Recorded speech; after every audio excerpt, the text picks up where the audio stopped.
Ano naramdaman mo, sir? Sir, hindi ako makalakad ng ayos tapos may rin. Ang weird nung hindi kayo makalakad ng ayos, ano, so baka gawang tao yan. Ano kasi yan eh, ang sasabihin mo daw dyan, psoriasis. Pero hindi kayo nakakalakad ng ayos. Kasi hindi, nagsabay-sabay lang din. Tingnan natin. Saka pa rin yung sulat pagtago, sino gumagambala sa tao to, sa masulungan ng naroon, pasok. Sabi na may halit tao to. Hindi nga lang kayo napapasukan, sir. Hindi ko makakausap. Gigilit ako na lang. Asawa niyo po.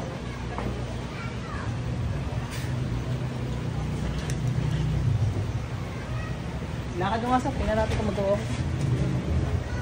Ano, sir? Iba na? Iba na. Konti na lang. Ilang ba ito, sir?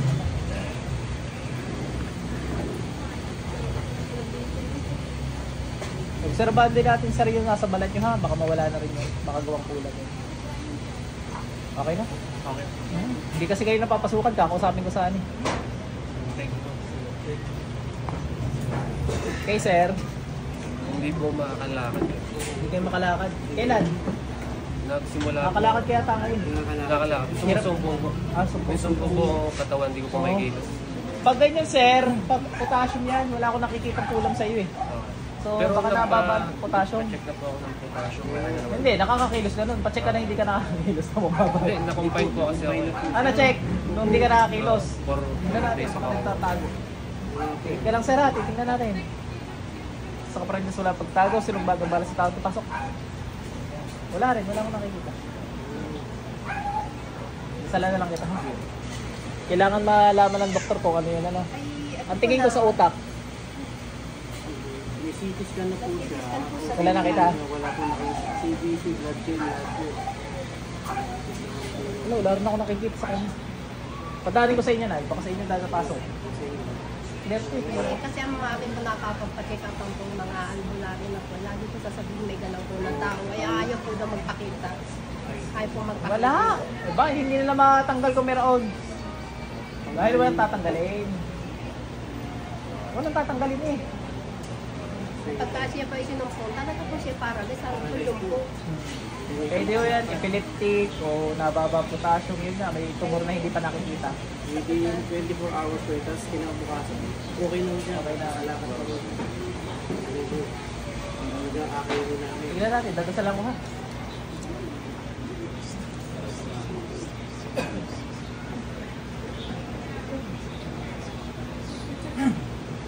Wala talaga eh, wala akong masabi. Walang kulang na. Napagkamala na ng doktor ng mga albularyo siguro. Daw sinabi niya walang findings. Baka yun ang ano nila. Pero wala eh.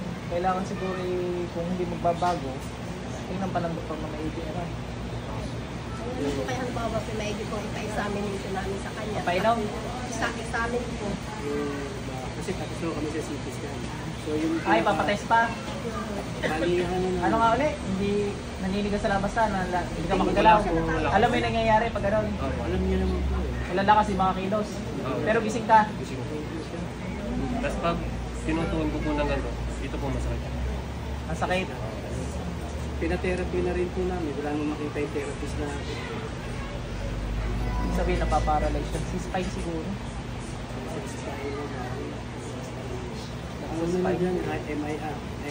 Usually dito yun. Nasakit ba ganito mo? Hindi naman. Pag ganyan buong katawan dito ta. Dito kasi buhat po lang dito sa may ganito po lang niya. Tapos nakahiga po siya, hindi po niya kaya. Bago po siya makapihi, hinihila ko po yung paa niya, nilagamit ko sa kama. Tapos po binabangon po siya. Tanong yung ipacheck up niyo yung ganito. Yun yung sa may bago. Pag ganyan ng Tapos paralysis sa yung mga appendix po din sa kanya para po siya may konting thyroid. Pero hindi hyper, hypo. Thyroid po. Hyper. Wala naman po. Hyper yan, hyper. Pero hindi ka dapat magkakaganon eh. So, ayun, pwede. Baka mayroong bukol sa loob. Nape-press tong spine mo dito. Ano nyo, MRI maganda pag yung mga ugat na naiipit. Kaya MRI ha. Feeling ko ano, dun sa, baka dahil dun sa thyroid, may naiipit ng ugat dito. Dito yun yung paralyzed ng kalahati katawan. Abong katawan. Dito ipit yun. Okay na. Wala eh.